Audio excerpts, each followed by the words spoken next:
ভালোবাসা দিবস উপলক্ষে মুক্তি পাওয়া সিনেমা ময়না এখনো চলছে দেশের মাল্টিপ্লেক্সগুলোতে।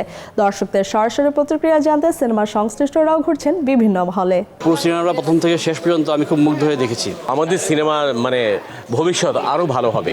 শিক্ষার জন্য একটা বিশাল একটা ভালো জিনিস, প্রত্যেকটা নারীরই এই ছবিটা দেখা দরকার। বিভিন্ন ভাবে তারা কলুষিত হচ্ছে। আমার মনে হয় এই ধরনের ছবি আসলে আমাদের নতুন প্রজন্মের জন্য খুবই ভালো। এটা এখনকার সময় আমাদের পরিবারের মা বাবা ছেলে মেয়েদেরকে নিয়ে ছবি দেখা উচিত আমি মনে করি। সবাইকে নিয়ে দেখলে হয়তো আমরা আমাদের এই নারী এবং মেয়েদেরকে বিপদগামী থেকে রক্ষা করতে পারবো। নামটা কি আমি জানি না, লাস্টে নিতুল ওর total sentiment total expression was very very good. নায়িকার এটাও ভালো লাগছে, কাহিনীটাও ভালো লাগছে, আর ভিলেনকে তো অনেক ভালো লাগছে।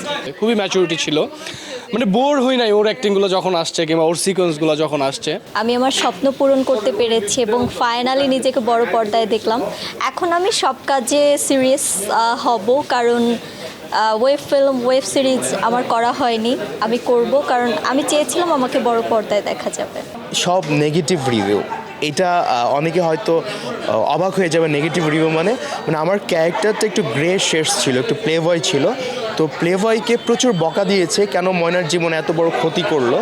আর এই বকাটা আমি আশীর্বাদ হিসাবে নিয়েছি, কারণ ওই ক্যারেক্টারটা হয়তো বা প্রপারলি অ্যাক্টিং করতে পেরেছি বলেই মানুষ আমাকে গালি দিচ্ছে এবং এটা আমার কাছে ভালোবাসা লাগছে।